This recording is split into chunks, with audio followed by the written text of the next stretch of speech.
গণনার আগে অতিরিক্ত পর্যবেক্ষক নিয়োগ নিয়ে কটাক্ষ, তৃণমূলের হয়ে বিজেপিকে নিশানা অখিলেশ যাদবের। কমিশনের উপর বিজেপিরই ভরসা নেই। 234টি আসনে জিতছে তৃণমূল, বিজেপি হারছে, এমনটাই মন্তব্য অখিলেশ যাদবের। তৃণমূলের হয়ে বিজেপিকে নিশানা করলেন অখিলেশ যাদব। গণনার আগে অতিরিক্ত পর্যবেক্ষক নিয়োগ নিয়ে কটাক্ষ, তৃণমূলের হয়ে বিজেপিকে নিশানা অখিলেশ যাদবের। কমিশনের উপর বিজেপিরই ভরসা নেই। 234টি আসনে জিতছে তৃণমূল, বিজেপি হারছে, এমনটাই মন্তব্য করেছেন অখিলেশ যাদব।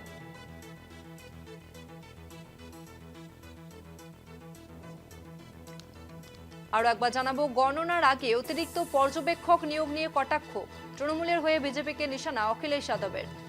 কমিশনের উপর বিজেপিরই ভরসা নেই। 234টি আসনে জিতছে তৃণমূল, বিজেপি হারছে, মন্তব্য অখিলেশ যাদবের।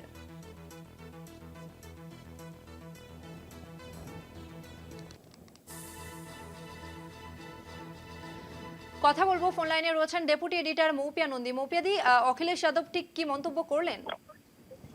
দেখো, আমরা যেটা দেখতে পাচ্ছি যে যেভাবে আমরা দেখেছি যে অতিরিক্ত গণনার আগে অতিরিক্ত অবজারভার নিয়োগ করা হয়েছে, সেই নিয়োগকে কটাক্ষ করেছেন অখিলেশ যাদব, এবং তিনি বলেছেন যে এর থেকে বোঝা যায় যে যে যে নির্বাচন কমিশনের যে বন্দোবস্ত, যে ব্যবস্থা, তার উপর বিজেপি সরকারের ভরসা নেই এবং বিজেপি খারাপভাবে পরাজয়ের সম্মুখীন হতে চলেছে বাংলায়, এবং যে কারণে তৃণমূল কংগ্রেস তারা 234 সিটে জিততে চলেছে।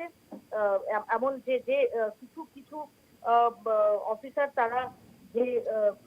তারা যে ইনপুট দিচ্ছেন একান্তে সেই যে নাম্বার, সেই নাম্বারের দিকেই যেতে চলেছে তৃণমূল কংগ্রেস। এবং তিনি বলছেন যে দিদি হ্যাঁ দিদি রহেগি, অর্থাৎ মমতা বন্দ্যোপাধ্যায় আছেন, মমতা বন্দ্যোপাধ্যায় থাকবেন। এবং যেভাবে পশ্চিমবঙ্গে এই কাউন্টিং এর আগে 165 জন অতিরিক্ত পর্যবেক্ষক এবং 77 জন পুলিশ পর্যবেক্ষক তাদের নিয়োগ করা হয়েছে, তাকে তীব্রভাবে নিশানা করেছেন অখিলেশ যাদব। এবং তার বক্তব্য যে এই নিয়োগ আসলে বিজেপি যে পরাজয়ের গন্ধ পাচ্ছে তারই ইঙ্গিত, এবং মমতা বন্দ্যোপাধ্যায় যে জিততে চলেছেন তারই ইঙ্গিত। ধন্যবাদ মৌপিয়াদি। আমাদের সঙ্গে ফোন লাইনে ছিলেন কলকাতা টিভির ডেপুটি এডিটর মৌপিয়া নন্দী।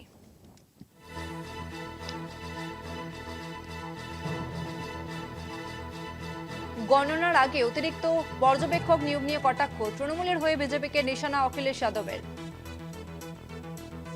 কমিশনের উপর বিজেপির ভরসা নেই বললেন অখিলেশ যাদব। 234টি আসনে জিতছে তৃণমূল, বিজেপি হারছে, মন্তব্য অখিলেশের।